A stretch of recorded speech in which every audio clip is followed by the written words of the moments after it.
አራተኛ አድማጮቻችን ተመልካቾቻችን እንደምን አላችሁ እንደምን ሰነበታችሁ ግርማ ካሳ ነኝ ይህ ዋሜራ ነው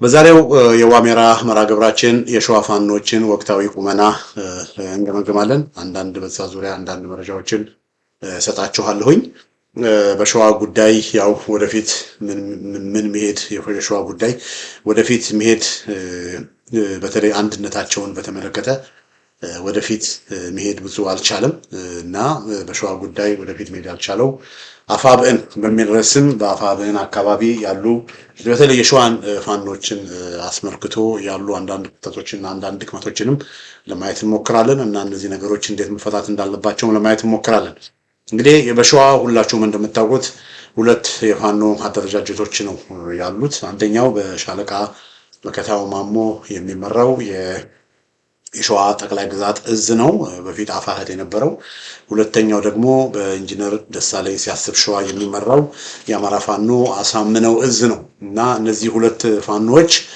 እንግዲህ በሸዋ ይንቀሳቀሳሉ በሸዋ ሲንቀሳቀሱ ለረጅም ጊዜ ከ8 ወር በፊት ለረጅም ጊዜ በእነዚህ በሁለት ፋኖች መካከል የእርስ በርስ ውጊያ ነበረ ብዙ ደም ፈሷል ብዙ ወንጀሎች ተፈጽመዋል ብዙ ፋኖች ተረሽነዋል ብዙ ጥፋቶች ተፈጽመዋል በተለይ በአማራ ፋኖ ህዝባዊ ድርጅት ውስጥ በነበረው በሸዋ ጠቅላይ ግዛት እዝ በኩል ማለት ነው እና ብዙ ስህተቶች ተሰርተዋል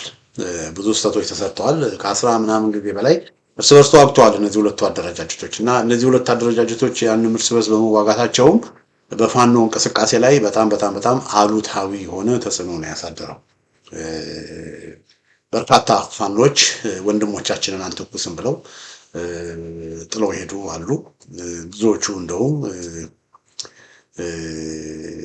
አገዛዙን በቃ ያው ወደ ቤተሰቦቻቸው ሲሄዱ አገዛዙ ያው ለአገዛዙ እጅ መስጠት አለባቸው ስለዚህ ለአገዛዙ እጅ ሰጥተው አሉ ፈልገው ሳይሆን ነገር ግን በሸዋ ፋኖ ውስጥ እየሆነ ያለው ነገር መስመር ስላልያዘ ውጤት ያለው ስራም ስለማይሰራ በአገዛዙ ላይ ከማተኮር ስትራቴጂክ በሆኑ ስራ ላይ ከማተኮር የፋኖ አመራሮች ፋኖች እርስ በርስ እንዲገዳደሉ በማድረጋቸው በዛ ዲስገስትድ በመሆናቸው ብዙዎቹ በቃ ለምንድን ነው የምንዋጋው ለምንድን ነው እኛ የወጣነው እኮ ለአማራው ህልውና ብለን ነበርና የአማራው ህልውና ብለን ወጥተን ግን ይሄው የአማራውን ህልውና ለማስጠበቅ የሚያስፈልግ ስራ ሳይሆን እየሰራን ያለ ነው ለአማራ ህልውና የወጣውን ወንድማችን ላይ እንድንተኩስ እየተደረገ ነው በሚል በጣም ብዙዎች ተቋም በተለይ የአማራ ፋኖ ህዝባዊ ድርጅት የሚባለው አፋህድ የሚባለው ድርጅት በሸዋ አፋህድ ብቻ ነው መኖር ያለበት በሚል በሌሎቹ የፋኖ አደረጃጀቶች ላይ ውጊያ ከፍቶ ብዙ ጥፋቶች ተፈጽመዋል በቃ ምን አለፋቸው ወገኖች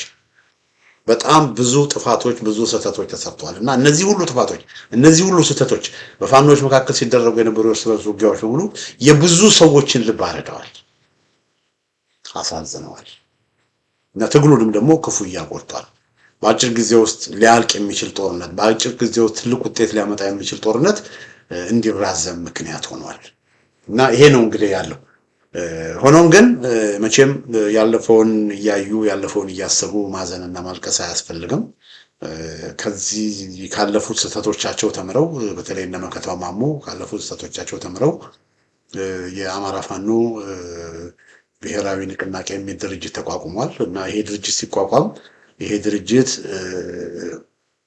በላይ ያሉት በቃ አፋህድ የሚባል ድርጅት ፈርሶ አፋብሃ የሚባለው ድርጅት ፈርሶ አፋብን የሚባል ድርጅት ተቋቁሟል እና ይሄ ድርጅት ከተቋቋመ በኋላ ብዙዎቻችን የምንጠብቅ የነበረው እንግዲህ የሸዋ ፋኖችም እንደዚሁ አንድ ፋኖ ይሆናል የሚል ነበር የምንጠብቀው ነገር ግን በዛ ረገድ ላይ ምንም ውጤት አላየንም እስካሁን ድረስ አድማጮቻችን ተመልካቾቻችን እንግዲህ አፋብን የሚባለው ድርጅት አሁን እንግዲህ የካቲት 25 አካባቢ ነን እና ጥር 9 ቀን ነው የተቋቋመው ኦልሞስት አንድ ወር ከ15 ቀን ሆነው የአማራ ፋኖ ብሔራዊ ንቅናቄ በሸዋን አንድ በማድረግ ዙሪያ ላይ ብዙ መሄድ አልቻለም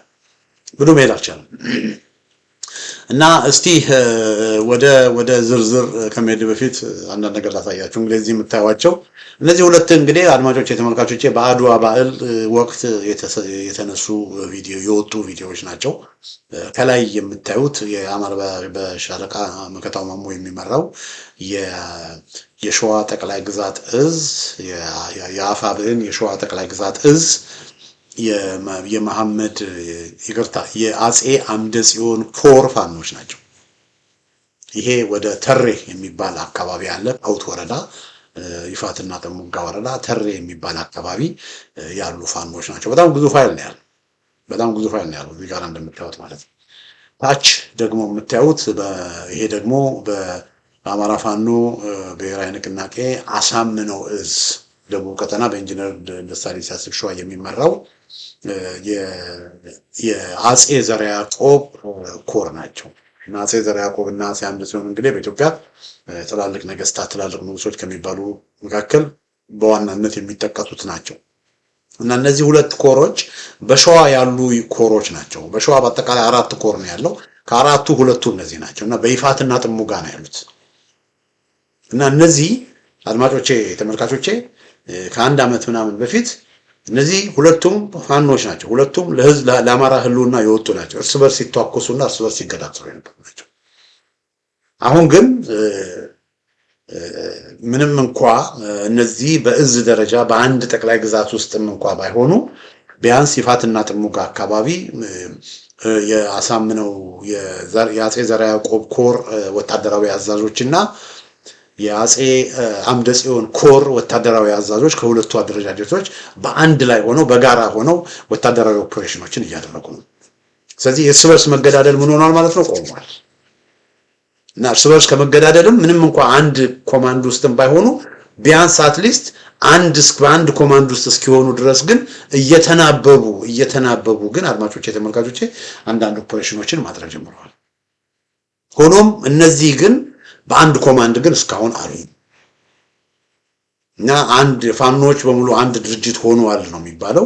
ግን ፋኖች በሙሉ አፋብዕን በሚል ድርጅት ውስጥ ተጠረነፍን ቢሉ አንድነቱ ላይ እንጂ ታች ወደ ታች በሚሄድበት ጊዜ የሸዋ አንድነት እውን አልሆነም እና የሸዋ ፋኖች አንድ አይደለም።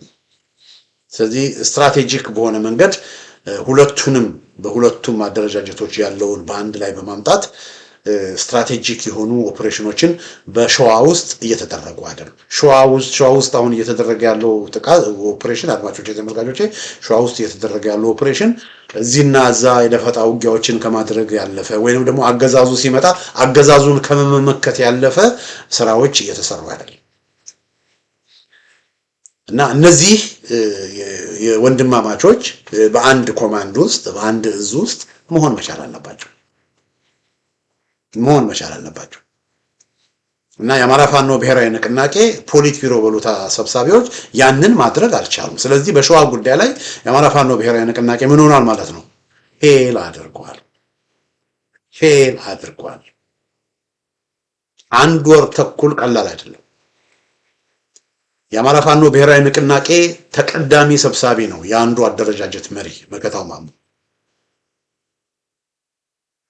ለምንድን ነው መከታው ማሞ ከነ ኢንጂነር ደሳለኝ ሲያስብ ሸዋ ጋር አብሮ ሆኖ ተነጋግሮ የሸዋ ፋኖችን አንድ ማድረግ ያልቻለው ለምንድን ነው?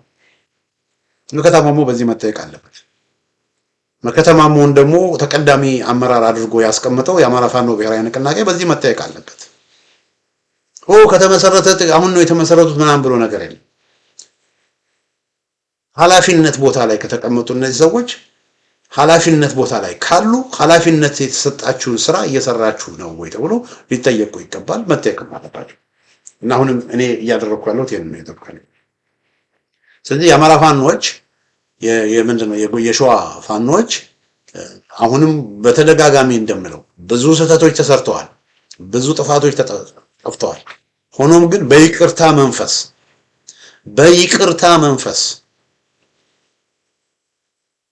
ቁጭ ብለው ተነጋግረው ራሳቸው ኢንጂነር ደሳለኝ ሲያስብ ሸዋ ከመከታው ማሞ ጋራ እነ አማን ከነ ኢሳያስ ጋር ሁሉም እነዚህ ቁጭ ብለው ተነጋግረው አዎ በደል ተፈጽመዋል፣ አዎ ጉዳት ተፈጽመዋል፣ አዎ ብዙ ጥፋት ተፈጽመዋል፣ ግን ይቅር ለጊዜው በሚል መንፈስ በይቅርታ የተሰሩ ስህተቶችን ወደ ጎን አድርገው ለጊዜው ኃይላቸውን ማቀናጀትና አንድ ማድረግ አለባቸው። ሌላ ሶስተኛ አካል እዚህ ውስጥ መጨመር የለባቸው። ያንን የግድ ማድረግ አለባቸው። እነዚህ እዚህ ላይ የምታዩቸው ፋኖዎች በአንድ እዝ በአንድ ኮማንድ ውስጥ መጠራነፍ አለባቸው። ከዚህ በፊት የተሰሩት ወንጀሎች፣ ከዚህ በፊት የተሰሩት ጥፋቶች፣ ከዚህ በፊት የፈሰሱት ደሞች መረሳት አለባቸው። አይረሱ። ከዚህ በፊት የተሰሩ ወንጀሎች፣ ከዚህ በፊት የተሰሩ የፈሰሱ ደሞች ጊዜውና ሰዓቱን ጠብቀው ፍትህ ይሰፍናል። ግን ለሁሉ ነገር ምን አለው? ለሁሉ ነገር ጊዜ አለው። ስለዚህ አሁን ፋኖቹ አንድ ላይ መምጣት አለባቸው። አንድ ላይ መጥተው ከዚህ በፊት ለተሰሩ ስህተቶች እኔ እንደምለው ምንድነው፣ ለምሳሌ ሸዋ ፋኖች አንድ ላይ ከመጡ በኋላ አመራራቸውን ሁሉን ነገር ካደራጁ በኋላ ከዛ ምንድነው መደረግ ያለበት? በሸዋ አንደኛ ከዚህ በፊት የተሰሩ ስህተቶች ለተሰሩ ስህተቶች ህዝብን ይቅርታ መጠየቅ፣ በቃ እንዳለ ይቅርታ በጅምላ ህዝብን ይቅርታ መጠየቅ። ሁለተኛ ከዚህ በፊት የተሰሩት ምንም አይነት የርሸና ተግባር እንደማይደረግ ማወጅ። በቃ ሰው መረሸን የለበትም። ያጠፋ ሰው ካለ በእስር ቤት ማቆየት እንጂ ማንም ሰው ሸዋ ውስጥ ከዚህ በኋላ በፋኖ አመራሮች መረሸን የለም። ርሸና መቆም አለበት። ርሸና መቆም አለበት። አንዳንድ ሀገሮች የሞት ፍርድ በህግ የተከለከለ፣ በብዙ ሀገሮች የክህደት ተግባር ይፈጽሙም የኤስፒ የተለያየ ነገር ቢፈጽሙም የሞት ፍርድ በአንዳንድ ሀገሮች የተከለከለ ነው። እዚህ አሜሪካን ሀገር ውስጥም ደግሞ የፌደራል መንግስቱ አለ፣ የስቴቶች ደግሞ አሉ። ስቴቶችም አንዳንድ ስቴቶች በሞት ፍርድ የሚቀጡ አሉ። አንዳንድ ስቴቶች አንዳንድ ክፍለ ሀገሮች ደግሞ የሞት ፍርድ በህግ የከለከሉ አሉ። ስለዚህ የሞት ፍርድ እንደ ቀላል የሰው ልጅን እየገደል ልንሳሳት እንችላለን። አጠፋ ብለን የደመደምነው ሰው ነገሮች ወደፊት እውነቱ ሲወጣ ያላጠፋ ሆኖ ልናገኘው እንችላለን። ስለዚህ ከስተትም ለመቆጠብ ሌሎች ነገሮችም ለማድረግ እኔ እንደምለው ከዚህ በፊት በሸዋ ብዙ ደም ፈሷል። ከዚህ በኋላ ህዝብን ሊገድል ህዝብን ሊያጠፋ የመጣውን ያገዛዙን ጦር ላይ እንጂ ማንም ህዝብ ላይ የሚሆን መደበኛ ሰውም ላይ የሚሆን ምንም አይነት እርምጃዎች መወሰድ የለባቸውም እና የሸዋ ፋኖች አንዱ ከዚህ በፊት የደረሰውን ጥፋት የሚያካክሱት ከዚህ በኋላ ተመሳሳይ የሆነ ጥፋት እንደማይደረግ በህግ ሲያስቀምጡ፣ ስለዚህ የሸዋ ፋኖ ይቅርታ ይጠይቁ፣ የተሰሩ ወንጀሎች ሁሉ የተደረጉት ነገሮች በሙሉ ወደፊት በህግ በስነ ስርዓት ተጣርተው ተጠያቂነት እንደሚኖር ያረጋግጡ። ሶስተኛ ደግሞ ከዚህ በኋላ በሸዋ ውስጥ ማንም ወታደራዊ አዛዥ፣ ማንም የታጠቀ ኮማንዶ፣ ማንም ሰው ላይ እርምጃ መውሰድ እንደማይችል ግልጽ በሆነ መንገድ ያስቀምጡ። በአጭሩ ምን ለማለት ፈልጌ ነው? የሰብአዊ መብት ድንጋጌ ያውጡ በጠቅላይ ግዛት ደረጃ። ይሄ በአማራ ፋኖ ብሔራዊ ንቅናቄ ደረጃ ቢወጣ ጥሩ ነበር። ግን አትሊስት የአማራ ፋኖ ብሔራዊ ንቅናቄ አሁን ያለበት ሁኔታ ስለማይታወቅ ቢያንስ የሸዋ ፋኖች አንድ ከሆኑ በኋላ ይሄንን ማድረግ ቢችሉ ከዚህ በፊት የሰሩትን በደልና ኃጢአት ያካክሳሉ ማለት ነው። እና ይሄንን በማድረግ ሸዋን አንድ ማድረግ ያስፈልጋል። ግን ለዚህ ሁሉ ነገር ምንድነው? የይቅርታ መንፈስ ያስፈልጋል። ይቅር መባባል ያስፈልጋል። እኔ በበኩሌ በተለይ በሸዋ በነበረው ጥፋቶች በሸዋ በነበረው ነገር በሙሉ በጣም ጠንከር ባለ መልኩ እዛ ያሉትን አንዳንድ አመራሮች ላይ ጠንከር ባለ መልኩ ወቀሳዎችን፣ ትችቶችን፣ ተቃውሞዎችን ሳሰማ እንደነበረ ይታወቃል። ለምን? እኛ ለፍትህ ነው ለግፉዋን ነው። ፍትህ ሲዛባ ዜጎች ላይ ግፍ ሲፈጸም ዝም ማለት አንችልም። ግን አሁን እነዚህ ሰዎች ትላንት ግፍ ሲፈጽሙ የነበሩ ሰዎች በሰሩ ስራ ተጸጽተው በሰሩ ስራ አስነው ከዚህ በኋላ እንደዚህ አይነት ነገር እንደማያደርጉ ተማምለው ይቅር ተባብለው ማሻሻያዎች እንደሚያደርጉ ገልጸው እንደገና ህዝብን ለመካስ ከተዘጋጁ እንግዲህ ያኔ የምናየው ይሆናል። ያኔ ድጋፍ ልናደርግላቸው እንችላለን። እና ያለው ሁኔታ ነው አድማጮች ተመልካቾች። እና የሸዋ ፋኖች ወቅታዊ ሁኔታ በተለያየ አደረጃጀት ነው ያሉት። በተለያየ አደረጃጀት ሆነው ግን አሁንም እንደተከፋፈሉ ነው አድማጮቻችን ተመልካቾቻችን። ሌላ አንድ እዚህ ጋር ላሳያችሁ። ይሄ የምታዩትን ማሳየት ስላለብኝ ነው። እዚህ ጋር የምታዩት የአማራ ፋኖ አሳምነው እዝ ኮማንዶዎች ናቸው። ኮማንዶ ማለት በተለየ ሁኔታ የሰለጠኑ ማለት ነው። በተለየ ሁኔታ የሰለጠኑ ሌሎች ከሚወስዱት ስልጠና 3-4 እጥፍ ጊዜ ወስዶ በብዙ ነገር ውስጥ በብዙ ሸንተረር ውስጥ አልፈው በጣም የኮማንዶ ስልጠና ማለት ኤሊት ፎርስ ማለት ነው እና በጣም ቁጥራቸው በጣም ብዙ የሆኑ የአማራ ፋኖ አሳምነው እዝ በኢንጂነር ደሳለኝ ሲያስብ ሾው የሚመራ የአማራ ፋኖ አሳምነው እዝ ኮማንዶዎች ተመርቀዋል። እና እንዲህ አይነት ይሄ እንግዲህ እንደማሳያ ነው። እና እንዲህ አይነት ፎርስ ነው እንግዲህ ሸዋ ውስጥ ያለው እና እርግጠኛ ነኝ በነ መከታው ጋርም ደግሞ እንደዚሁ ብዙ ውጊያ ልምድ ያላቸው በጣም ጎበዝ አዋጊዎች እንደነ አማን እሸቱ ያሉ ጎበዝ አዋጊዎች ያሉበት እዝ ነው። ስለዚህ ሁለቱም እዞች አድማጮች ተመልካቾች ፎርሚደብል የሆነ ኃይል ነው ያላቸው። ነገር ግን ተበታትነው ስለሆነ የሚዋጉት ውጤት ሊያመጡ አልቻሉም፣ የትም ሊደርሱ አልቻሉም። ለዚህ አንድ እንትን ላሳያችሁ፣ አንድ ካርታ ላሳያችሁ። ያው ግርማ ያለ ካርታ መኖር አይችልም ነው የሚሉት አንዳንዶቹ። እዚህ ጋር የምታዩትን ካርታ ላሳያችሁ አድማጮች ተመልካቾች። ይሄ የምታዩት ካርታ ሸዋ ነው። የሸዋ ወረዳዎችን ነው እዚህ ጋር የምናየው እና የሸዋ ወረዳዎች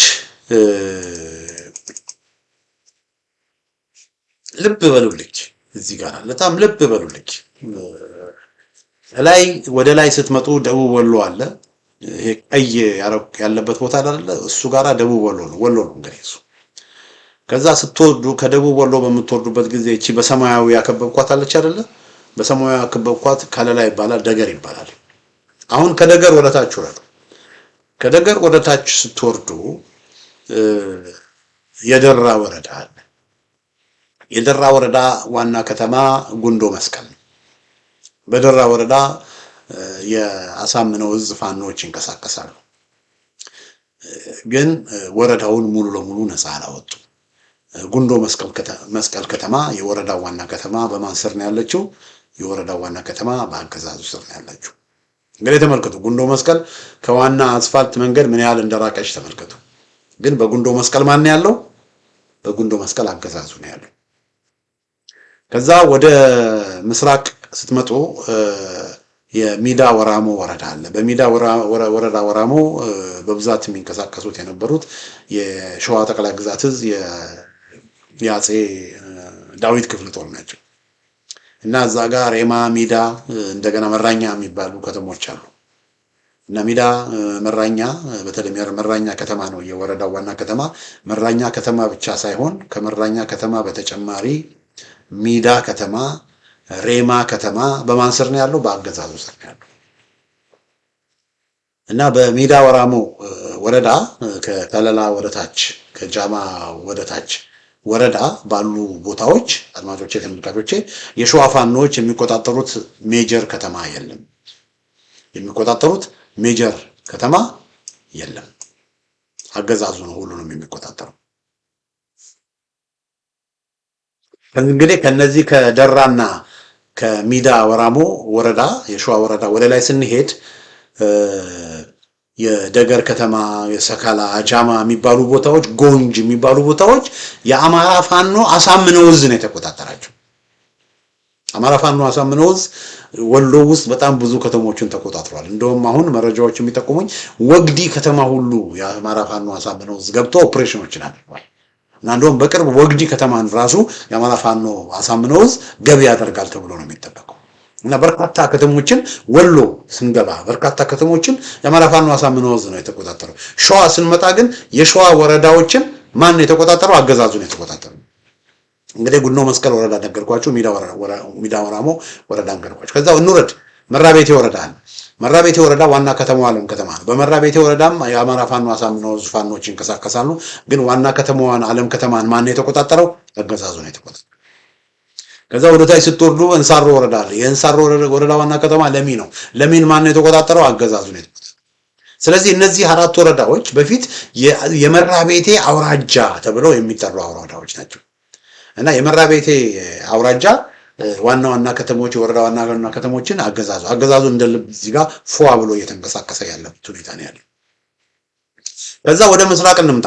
ወደ ምስራቅ በምንመጣበት ጊዜ ወደ ደቡብ ወደ ምስራቅ በምንመጣበት ጊዜ ሞረትና ጅሩን እናገኛለን። የሞረትና ጅሩ ዋና ከተማ እነዋሪ ነው። በእነዋሪ ከተማ ማን ነው ያለው? በእነዋሪ ከተማ አገዛዙ ነው ያለው። እርግጥ ጅሁር እና እዚህ አካባቢ እንደ በርካታ ከተሞችን ፋኖች የአማራ ፋኖ አሳምነው ውስጥ ተቆጣጥሯል። ግን አትሊስት ሞረትና ጅሩ እነዋሪ ከተማ ግን አሁን ማን ያለው? አገዛዙ ነው ያለው። አገዛዙ ነው ያለው። እንደነ እንጨቆረርን ፋኖች ይዘዋል። እንደነ እንጨቆረር ጅሁር ፋኖች ተቆጣጥረውታል። የአማራ ፋኖ አሳምነው ውስጥ ጅሁርንም እንጨቆረርንም ተቆጣጥሯል። ግን እነዋሪ የሞረትና ጅሩ ዋና ከተማ እነዋሪን ግን ማን የተቆጣጠረው? አገዛዙ ነው። ከዛ ወደ ታች በምንመጣበት ጊዜ የሞጃና ወደራ ወረዳ አለ። የሞጃና ወረዳ ዋና ከተማ ማነው? ደነባ ነው። ደነባን ማን ነው የተቆጣጠረው? ደነባን የተቆጣጠረው አገዛዙ። ከደነባ በቅርብ ርቀት ውስጥ ጭምብሬ የሚባል ከተማ አለ። ጭምብሬ ከተማን የአማራ ፋኖ አሳምነው ውስጥ በቅርብ ተቆጣጥሯል። ግን ደነባ ግን በማን ስር ነው ያለው? በአገዛዙ ስር ነው ያለው። ስለዚህ እስካሁን የነገርኳችሁ ወረዳዎች ደራ ወረዳ፣ ሪማ ሚዳ መራኛ፣ ሚዳ ወራሙ፣ መራቤቴ፣ ለሚ፣ ሞረትና ጅሩ፣ ሞጃና ወደራ 6 ወረዳ ጠቅቼላችኋለሁ። እንግዲህ ወደ ምዕራብ በስድስቱም ወረዳ ዋና ከተሞች ላይ ያለው አገዛዙ። ስለዚህ እነዚህ 6 ወረዳዎችን ፋኖች ተቆጣጥረውታል ማለት አይቻልም። እንግዲህ እነዚህ ቦታዎች ከዋና መንገድ በጣም የራቁ ነው ብያቸዋል። ከዛ ወደ ደብረ ብርሃን ስንመጣ ደብረ ብርሃንና ደብረ ብርሃን ዙሪያም አገዛዙ ነው በዋናነት የሚንቀሳቀሰው። ከዛ ከደብረ ብርሃን ወደ ታች ስንመጣ የአንጎለላ ወረዳ ዋና ከተማው ጫጫ ነው። ጫጫን ከተማ አገዛዙ ነው የተቆጣጠረው። ከዛ ከደብረ ብርሃን ወደ ምስራቅ ስንሄድ አሳግርት ወረዳ ጊናገር ከተማ በዛም ፋኖች ይንቀሳቀሳሉ። ግን ጊናገር ከተማን ዋና ከተማውን አገዛዙ ነው የተቆጣጠረው። የበረኸት ወረዳ እዛ አካባቢ ፋኖች ይንቀሳቀሳሉ። የአሳምነው ፋኖች ይንቀሳቀሳሉ። ነገር ግን የበረኸት ወረዳ ዋና ከተማ መተብላን የተቆጣጠረው አገዛዙ ነው። ወደ ታች ስንመጣ ሀገረ ማርያም ወረዳ የሀገረ ማርያም ወረዳ ዋና ከተማ ሾላ ገበያን በአሁኑ ጊዜ የተቆጣጠረው አገዛዙ ነው። ምንጃር ሸንኮራ ወረዳ ዋና ከተማ አረርቲን የተቆጣጠረው አገዛዙ። ስለዚህ ፋኖች ይንቀሳቀሳሉ። ግን ሙሉ ወረዳ እስከነ ዋና ከተማ የተቆጣጠሩበት ሁኔታ የለም። ወደ ደብረ ብርሃን ስንመጣ ከደብረ ብርሃን በስተሰሜን አንኮበር ወረዳ አለ። አንኮበር ከተማን ጨምሮ ማን ነው የተቆጣጠረው? አገዛዙ ነው የተቆጣጠረው። ግን በአንኮበር አካባቢ በርካታ ፋኖች ይንቀሳቀሳሉ። ግን ወረዳውን ሙሉ ለሙሉ ግን ነፃ ማውጣት አልቻሉም። የአንኮበር ዋና ከተማ አንኮበር ከተማን አገዛዙ ነው ያለው። ከዛ የጣርማበር ወረዳ አለ። የጣርማበር ወረዳ ዋና ከተማ ደብረ ሲና ነው። የጣርማበር ወረዳ ዋና ከተማ ደብረ ሲናን አገዛዙ ነው የተቆጣጠረው። ሆኖም በጣርማበር ወረዳ በአንዳንድ ቦታዎች የሸዋ ጠቅላይ ግዛት ፋኖች ይንቀሳቀሳሉ። ከጣርማበር በስተ ምዕራብ በኩል ምንድነው ስሙ ጠፋኝ፣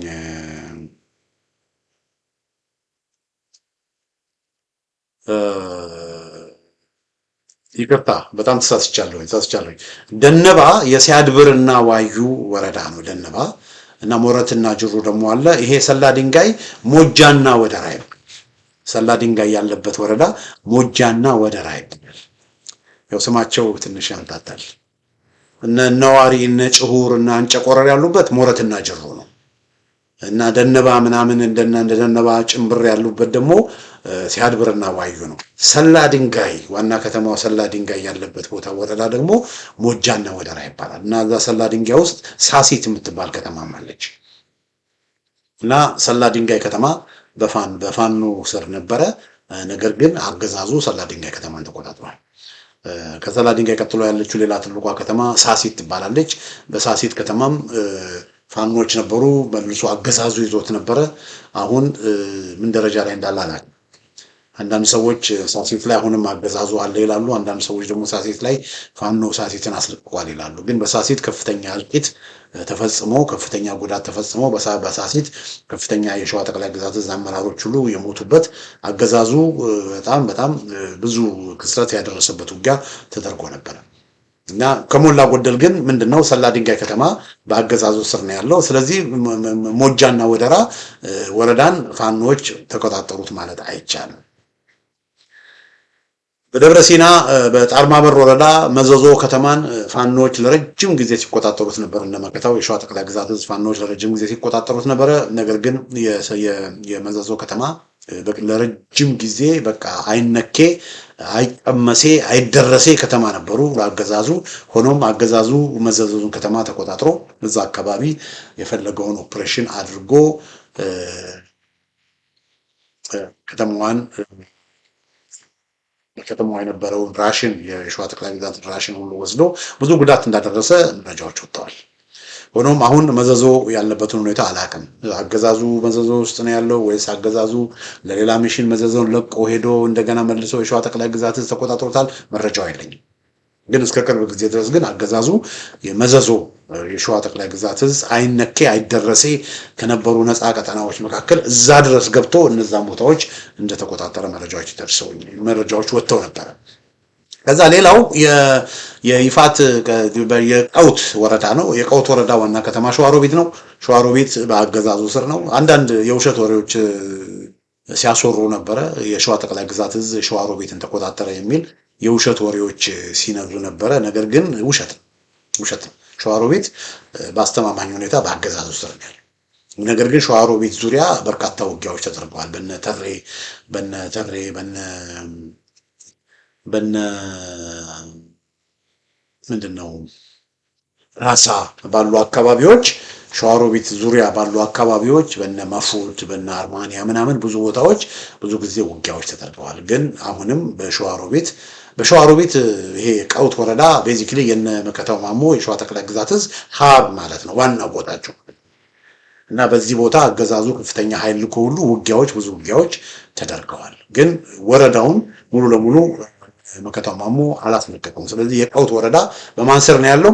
የቀውት ወረዳ በፋኖ ስር አይደለም ያለው። ወደ መንዝ ከመምጣታችን በፊት ከቀውት ወረዳ በስተሰሜን ያለው የኤፍራታና ግድም ወረዳ ነው። በኤፍራታና ግድም ወረዳ አድማጮቻችን፣ ተመልካቾቻችን ኦልሞስት ሙሉ ለሙሉ ፋኖች የኤፍራታና ግድም ወረዳን ተቆጣጥረውታል ማለት አይቻልም። የአጣዬ ነው ከተማ ነው ዋና ከተማው። የኤፍራታና ግድም ዋና ከተማ አጣዬ ከተማ ናት። ከአጣዬ ከተማ በስተደቡብ በስፋት ብዙ የሚንቀሳቀሱት የሸዋ ጠቅላይ ግዛት እዝ ፋኖች ናቸው። ከአጣዬ በስተሰሜን ደግሞ ብዙ የሚንቀሳቀሱት ያሳምነው እዝ ፋኖች ናቸው። ነገር ግን አጣዬ ከተማና አጣዬ እንደነበር ግንቢ ምናምን የመሳሰሉ አካባቢዎች አሁንም በአገዛዙ ስር ነው ያሉት። ስለዚህ አብዛኛው 75% የሚሆነው የኤፍራታና ግድም ወረዳ በፋኖች ስር ቢሆንም አጣዬና በተለይ ቆላው አካባቢ አጣዬና ነበር ግንቢ ያሉ አካባቢዎች ግን በአገዛዙ ስር ነው ያሉት። ስለዚህ የኤፍራታና ግድም ወረዳ በፋኖ ስር ነው ማለት አይቻልም። እንግዲህ እስካሁን ከነገርኳችሁ ደራ፣ ሚዳወራሞ፣ መራቤቴ፣ ለሚ፣ ሞረትና ጅሩ፣ ሲያድብርና ዋዩ፣ ሞጃና ወደራ፣ ደብረ ብርሃን፣ ጣርማበር፣ አንኮበር፣ አንጎለላ፣ ጊናገር ምንድነው አሳግርት፣ ሀገረ ማርያም፣ ምንጃር 14 ወረዳዎች ተከስኩላችሁ። በእነዚህ 14 ወረዳዎች እንደገና ደግሞ ኤፍራታና ግድም 15 ወረዳዎች እና በእነዚህ 15 ወረዳዎች አድማጮቻችን፣ ተመልካቾቻችን አንዱንም ወረዳ ፋኖች ሙሉ ለሙሉ አልተቆጣጠሩም። ዳታ ነው፣ የትክክለኛ ዳታ ነው። ወረዳ ውስጥ እዚህና እዛ ይንቀሳቀሳሉ፣ ግን ወረዳዎችን ሙሉ ለሙሉ ግን አልተቆጣጠሩም፣ አልያዙም። ወደ መንዝ ስንሄድ መንዝ ውስጥ 5 አሉ። መንዝና ግሽ የሚባለው አውራጃ ውስጥ 5 አሉ። አንደኛው መንዝማም ነው። መንዝማም ዋና ከተማው ሞላሌ ነው። ሞላሌ ከተማን ጨምሮ ፋኖች ነው ያሉት። ምንድነው አገዛዙ ነው ሞላሌን የተቆጣጠረው። ሆኖም መንዝማም ውስጥ እንደነ ባሽ ምናምን ያሉ አንዳንድ ቦታዎች ፋኖች የሚንቀሳቀሱበት ቦታ አለ። ከዛ የመንዝ ላሎ ወረዳ አለ። መንዝ ላሎ ዋና ከተማው ወገሬ ነው። መንዝ ላሎና ወገሬ ሙሉ ለሙሉ በሸዋ ጠቅላይ ግዛት እዝ ስር የነበረ ወረዳ ነው። ሆኖም አገዛዙ እዛ አካባቢ ኦፕሬሽኖችን በማድረግ ለረጅም ጊዜ በሸዋ ጠቅላይ ግዛት እዝ የነበረውን ወገሬ ከተማን ሁሉ መልሶ በመቆጣጠር መንዝ ላሎ ወረዳ ላይ በስፋት አገዛዙ እየተንቀሳቀሰ ነው። ከዛ መንዝ ቀያ የሚባለው ቦታ ዋና ከተማ ዘመሮ እዛም አካባቢ ተመልከቱ። በጣም ርቆ ያለው ቦታ አገዛዙ ነው እዛም የሚንቀሳቀሰው። ዋና ከተማውን እዛ ዘመሮ አካባቢ አገዛዙ ነው ያለው። ወደ ላይ ወደ መንዝ ጌራ ስንሄድ ዋና ከተማ መሃል ሜዳን ጨምሮ መንዝ ጌራ አገዛዙ ነው ያለው። ሆኖም መሃል ሜዳ ውስጥም እንዳልኳችሁ ብዙ ቀበሌዎችንም ፋኖች ተቆጣጥረዋል፣ ግን ወረዳውን ሙሉ ለሙሉ አልተቆጣጠሩም። ስለዚህ መሃል ሜዳ የመንዝ ጌራ ዋና ከተማ፣ ዘመሮ የመንዝ ቀይ ዋና ከተማ፣ ወገሬ የመንዝ ላሎ ዋና ከተማ፣ ሞላሌ የመንዝ ማም ዋና ከተማ፣ እነዚህ አራቱ የመንዝ ወረዳዎች ፋኖች አልተቆጣጠሯቸውም ሙሉ ለሙሉ። የመጨረሻው አድማጮቻችን ተመልካቾቻችን የጊሼ ወረዳ ከጊሼ ወረዳ ወደ ላይ ስንሄድ የአንጾቂያ ገምዛ ወረዳ አለ። የአንጾቂያ ገምዛ ወረዳ ዋና ከተማ መኮይ ነው። መኮይ ላይ ፋኖች ዛሬ ኦፕሬሽን አድርገዋል። ሆኖም ግን ሙሉ ለሙሉ ከተማው ወረዳውን አልተቆጣጠሩም። ስለዚህ የአንጾቂያ ገምዛ ወረዳን ፋኖች ሙሉ ለሙሉ አልተቆጣጠሩም። ዋና ከተማውን መኮይ ጨምሮ አራት የመንዝ ወረዳዎችን ፋኖች አልተቆጣጠሩም። ስለዚህ በአጠቃላይ 20 ወረዳዎችን ፋኖች አልተቆጣጠሩም። 20 ወረዳ ፋኖች የተቆጣጠሩት ሙሉ ለሙሉ የተቆጣጠሩት ወረዳ የጊሼ ወረዳ የራቤል ከተማን ጨምሮ የጊሼ ወረዳ አንድ ወረዳ ብቻ ነው በፋኖ ስር ያለው፣ በሸዋ ፋኖ ስር ያለው። እንግዲህ ይሄንን ምነግራችሁ ያለ ምክንያት አይደለም፣ የፋኖን እንትን ለማሳነስ አይደለም፣ ግን ያለውን ሜዳ ላይ ያለውን ሪያሊቲ ለማሳየት። የሸዋ ፋኖች አንድ ሆነው ለብዙ ጊዜ ይዋጉ ስለነበረ፣ ለብዙ ጊዜ እርስ በርስ ሲገዳደሉ ስለነበረ የፋኖ እንቅስቃሴ በዛ ምክንያት በመከፋፈላቸው የህዝብ ድጋፍን ከጊዜ ወደ ጊዜ እያጡ ስለመጡ፣ የሪሶርስ ችግር ከጊዜ ወደ ጊዜ እያጋጠማቸው ስለመጡ ያ ሜዳ ላይ የውጤቱ እየታየ ነው። አሁን ጎጃም ሄዱ፣ ጎንደር ሄዱ ወገኖቼ፣ ጎንደር በምትሄዱበት ጊዜ ስማዳ፣ ታች ጋይንት፣ እስቴ፣ ምዕራብ እስቴ፣ ምስራቅ እስቴ፣ ምዕራብ በለሳ፣ ምስራቅ በለሳ፣ ሻውራ፣ ጣቁሳ፣ ጉና በጌምድር፣ ዴራ ምናምን ወደ 10 በአጠቃላይ በጎንደር ፋኖች ወገኖቼ 2 ፋኖች ነው ያሉት። ሁለቱ አደረጃጀቶች አንድ ላይ መጥተው አሁን አንድ ላይ ተቀናጅተው እየሰሩ ነው። በቅርብም ደግሞ አንድ እዝ ውስጥ ሆነው ያንን ነገር ይፋ ያደርጉናል ብለን ነው የምንጠብቀው። እና የጎንደር ፋኖች ኦልሞስት እኔ ባለኝ መረጃ ከ16 በላይ ወረዳዎችን እስከነ ዋና ከተሞቻቸው ነፃ አውጥተው እያስተዳደሩ ነው። የወሎ ፋኖች የሚኒሊክ እዝ 10 ምናምን ወረዳዎች በላይ ነፃ አውጥተው እያስተዳደሩ ነው። አሁን በቅርብ እንኳን እንደነ መቅደላ የመሳሰሉ ወረዳዎችን ነፃ አውጥተው እስካሁን ነፃ ያልወጣችዋ ወግዲ ነበረች። ወግዲ ከተማ ሁሉ ፋኖች ገብተዋል። ያሳምነውስ 10 ምናምን። የሸዋ ፋኖች ግን አንዲት ወረዳ ብቻ። ለምን? something has to be done ወገኖች። ስለዚህ ሸዋ ውስጥ የነበረው በዚህ ሁኔታ የሸዋ ፋኖች በዚህ ሁኔታ ሊቀጥሉ አይችሉም። የሸዋ ፋኖች በዚህ ሁኔታ ሊቀጥሉ አይችሉም። እነዚህ ወንድሞችና እህቶች ተከፋፍለው ተለያይተው ተበታትነው እስከሄዱ ድረስ ውጤት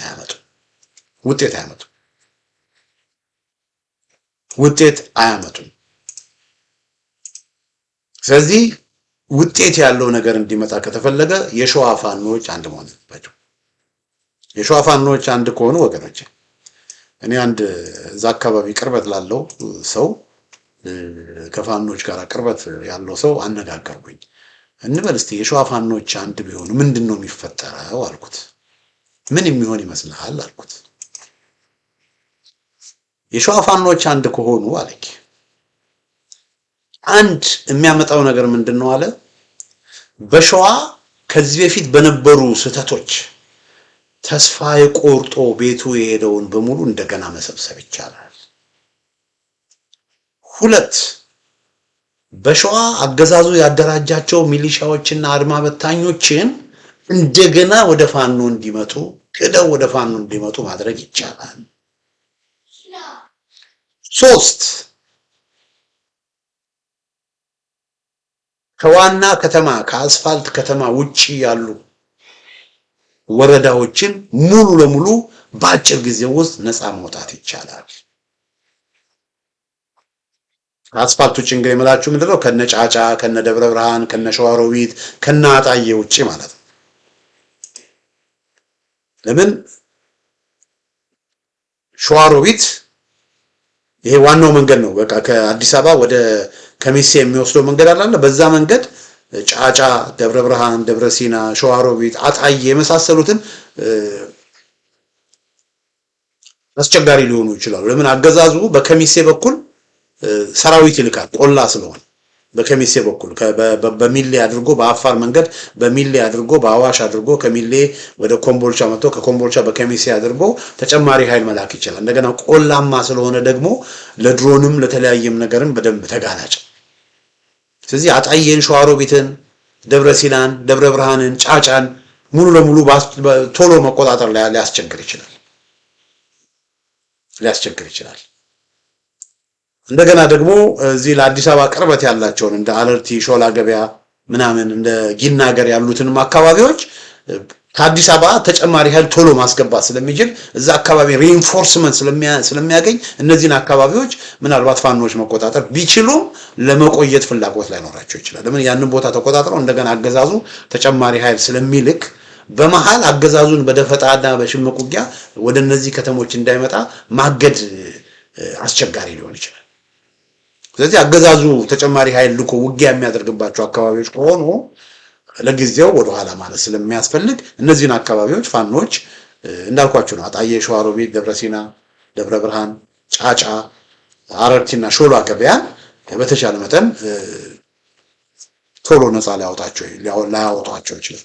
የተቀሩትን ግን አድማጮች ተመልካቾች ምናልባት ለሚንም እንደዚሁ በመከጡሪ በኩል ተጨማሪ ኃይል አገዛዙ ስለሚልክ እንሳሮ ለሚንም እንደዚሁ ለመያዝ ሊያስቸግር ይችላል። ከዛ ውጪ ግን ወገኖች አምስቱ የመንዝ ወረዳዎች አራቱ የቀሩ የመንዝ ወረዳዎችን ፋኖች በአጭር ጊዜዎች መቆጣጠር ይችላሉ። አንድ ከሆኑ በአጭር ጊዜ ውስጥ ሙሉ መንዝና ግሽን መቆጣጠር ይችላሉ። አንድ ከሆኑ ከለሚ በስተቀረ ከእንሳሮ በስተቀረ ደራን ጨምሮ ሁሉንም የመራቤቴ አውራጃ ወረዳዎችን መቆጣጠር ይችላሉ። አንድ ከሆኑ ሲያድብርና ዋዩን፣ ሞረትና ጅሩን፣ ሞጃና ወደራን፣ እነሰላ ድንጋይን እነ ምናምን በሙሉ መቆጣጠር ይችላሉ። ስለዚህ ከአጣዬ ከሸዋሮቢትና ከደብረ ሲና በስተቀር ከደብረ ሲና በስተቀር ከደብረ ብርሃን በስተሰሜን ያለውን አካባቢ በሙሉ አገዛዙን ሙሉ ለሙሉ ማስገጥ ይችላል። አንድ ከሆኑ አለች እንደዛ ብሎ ነገር አቅም አለው። ለምን አሁን ለምሳሌ ወደ ሰላ ድንጋይ ልምጣ ቢል ተጨማሪ ኃይል ወደ ሰላ ድንጋይ ለማስገባት ቢሞክር አገዛዙ አንደኛ መንገድ የለም። መንገድ ስለሌለ ትንሽ አድርጎ ነው የሚመጣው እና በቀላሉ በደፈጣ ውጊያ ድባቅ ማድረግ ይቻላል። እና ይሄንን ነው እንግዲህ እና ከዛ ይሄንን አካባቢ ከደብረ ብርሃን በስተሰሜን ያለውን አካባቢ ካጸዱ ምንድነው የሚያገኙት? ሪሶርስ ያገኛሉ፣ ድጋፍ ያገኛሉ፣ ተጨማሪ ኃይል ያገኛሉ፣ ኃይላቸውንም ያጠናክራሉ። እና እዚህ አካባቢ የነበሩ ሚሊሻዎችን እዚህ አካባቢ የነበሩ ከፋኖ የነበሩትን ሁሉ እንደገና አሰባስበው አሁን ከነበራቸው ኃይል 2 እጥፍ ኃይላቸውን ማጠናከር ይችላል። ግን ያ እንዲሆን ምን ያስፈልጋል ወገኖች? ያ እንዲሆን አንድነት ያስፈልጋል። እና አንድነት እንዳይመጣ ደግሞ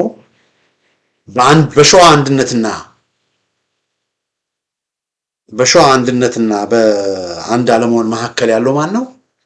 እነ መከታው ማሞ ናቸው። እና መከታው ማሞና አሁንም መከታው ማሞና ኢንጂነር ደሳለኝ ሲያስብ ሸዋ ቁጭ ብለው ተነጋግረው የሸዋ ጠቅላይ ግዛት ህዝብ ተነጋግረው እያጡት ያለውን ነገር እያበላሹት ያለውን ነገር ተረድተው ይሄንን እነዚህን ወጣቶች ለነዚህ ወጣቶች ህይወትና ክብር ሲሉ ሸዋን አንድ ማድረግ አለባቸው። የአማራ ፋኖ ብሔራዊ ንቅናቄ ፖሊት ቢሮ በእኔ እምነት ሸዋን አንድ በማድረግ ዙሪያ ላይ ኢፌክቲቭ አለ። ስለዚህ ድርጅቱ ስራውን እየሰራ አይደለም። ድርጅቱ ስራውን አልሰራም። ድርጅቱ ፋኖችን አንድ ለማድረግ አልቻለም። ስለዚህ የአማራ ፋኖ ብሔራዊ ንቅናቄ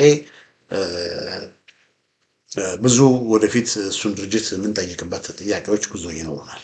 ነገር ግን የአማራ ፋኖ ብሔራዊ ንቅናቄ ለጊዜውን ተውና የሸዋ ፋኖች ግን ለሸዋ ፋኖች ሲሉ ለሰራዊታቸው ሲሉ ለህዝባቸው ሲሉ ግን አንድ መሆን አለባቸው። አድማጮቼ፣ ተመልካቾቼ የሸዋ ፋኖች ወቅታዊ ቁመና በሚል ስር ያዘጋጀውን ዝግጅት እንግዲህ ይሄን ይመስላል።